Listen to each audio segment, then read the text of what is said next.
Hey guys, AuspiciousAussie here, and welcome to episode 4 of my Atlanta United series for FM19.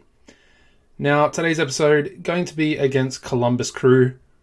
Not a massive game. They are 5th at the moment in the Eastern Conference, whereas we are still 1st. We're having a really good season. Still only one loss in the MLS. 7 draws isn't great, but it kind of shows that we're not losing games, and the games that we would be losing, we are drawing, so I feel like that's a positive way of looking at it. Anyway, let's go into the recent fixtures. Of course, the previous episode was the boring 0-0 draw that we should have probably won. Let's be real, we absolutely dominated them. They literally did nothing, and yeah, we share the points. Disappointingly, we then drew against FC Dallas in the next game.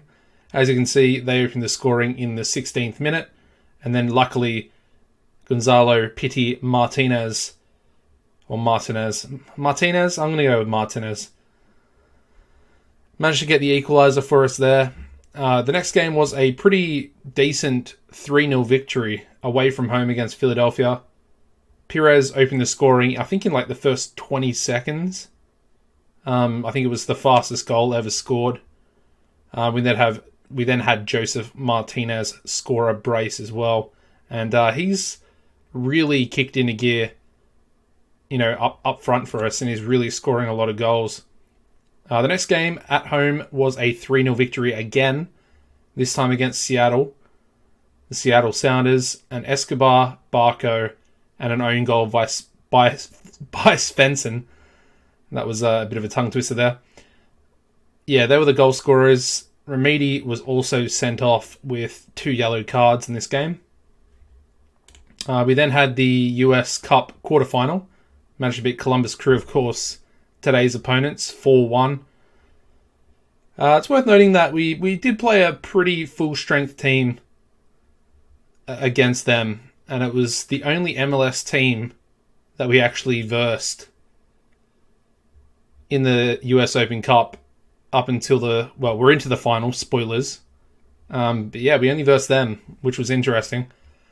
But yeah, Gonzalo Martinez on the score sheet once again, Nagby with a brace, and Breck Shea getting a late goal there as well.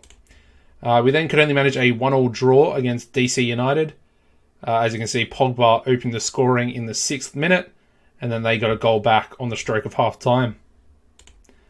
We then absolutely smashed Montreal Impact. 4-0 victory away from home in Canada.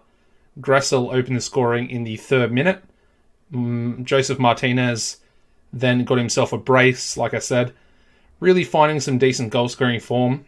Gonzalo Martinez then scored in the 82nd minute. Now, this next game against Toronto at home was, I want to say, complete BS, because the MLS All-Star game was scheduled on the same day, and essentially about 6 of my players were in the All-Star team, and essentially we were down to bare bones. I had two men on the bench, had a goalkeeper and 1 outfield player. And as you can see, we couldn't get the goals, couldn't get any goals. I mean, there were no goals. But most of Toronto's team was playing in the game. Like, Josie Altidore was playing. You would expect him to sort of be in the All-Star team as well. But yeah, I mean, luckily we avoided defeat there, but with a full-strength team, we probably would have won that game. The next game was the US Open Cup semi-final against Indy 11. As you can see, absolutely smashed them 5-0. Pretty one-sided semi-final. Of course, they're not an MLS team. I think they're in the USL Pro League, something like that, in real life. But yeah, Joseph Martinez opened the scoring in the 1st minute. Gosselin then scored 1 in the 5th minute. I think that was his first goal for the club, actually. Then we had Villalba, and finally Gonzalo Martinez with a brace within 2 minutes, or within 1 minute of each other. So a pretty good performance by him. We then played 2 friendly games, the first of which was a 1-0 victory over Roma, and then we also played a 1-0 victory over FC Porto. And there we go, guys. That is all the fixtures up to date. Let's get into the lineup for today's big game. Like I said, Columbus, I mean, they're in the playoff spots at the moment, so, you know, they're also a conference rival. It's going to be a tough game no matter what.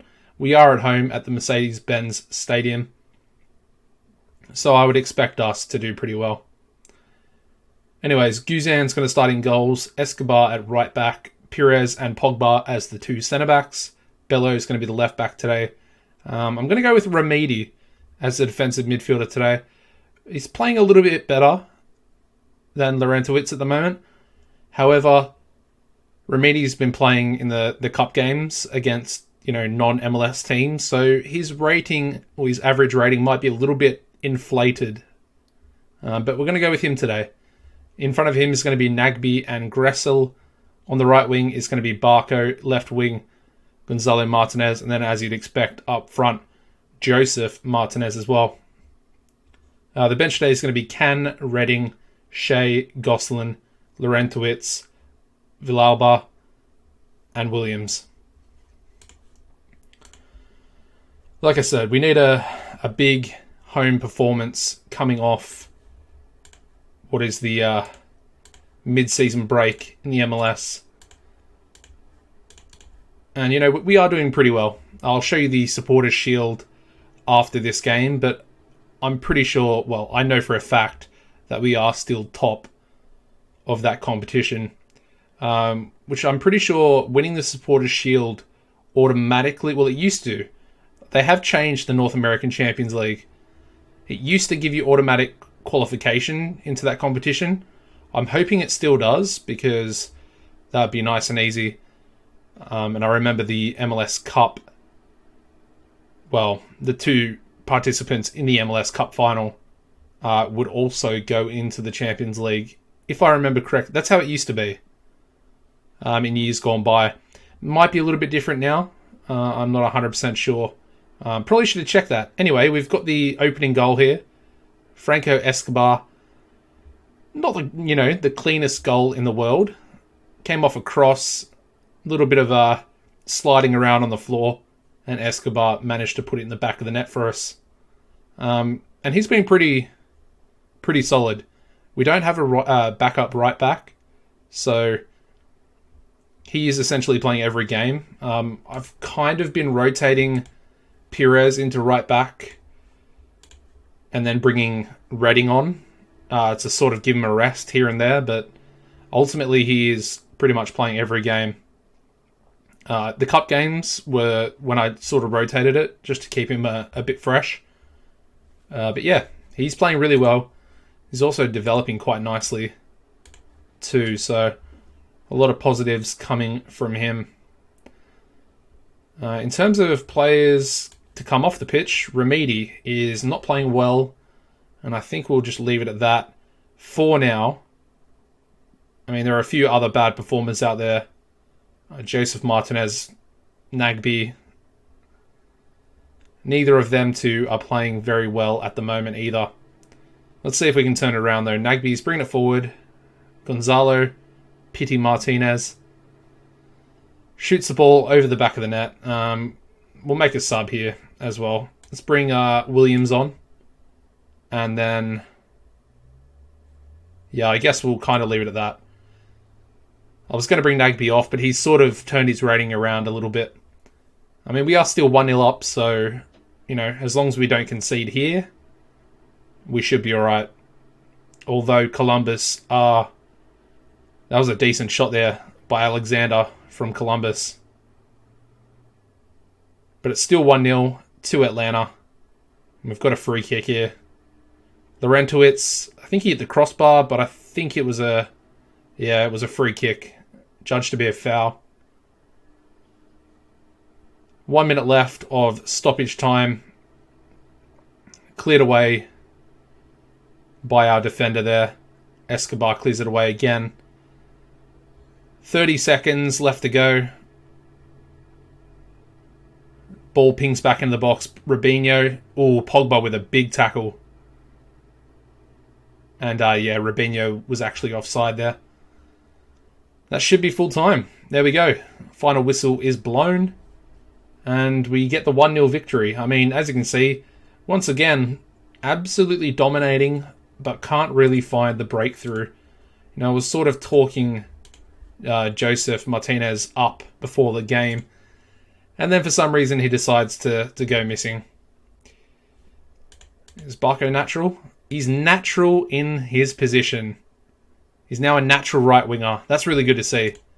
It's just so satisfying seeing that solid green for the position when you've retrained someone. And it's good to see that he's actually classed as a wonder kid now as well. That's also good to see. Obviously, we got him on a young designated player contract until 2022. Hopefully, we'll be able to keep him, until that time and sort of sort out contract negotiations, if I can get my words out. The only thing I'm worried about is a big team, coming in for him. It's worth noting that Joseph Martinez actually he still does have quite a bit of interest in him. As you can see, Crystal Palace and Huddersfield, they're both sort of, keeping a very close eye on him. And hopefully that last performance might, shoo them off a bit. Because he was, quite frank, he was just dreadful. Anyways, guys, it's going to wrap this episode up. Thank you very much for watching. Drop a like on the video. Subscribe as well if you haven't already. Hit the notification bell. That should keep you up to date with all these episodes coming out in the future. And apart from that, take it easy and goodbye.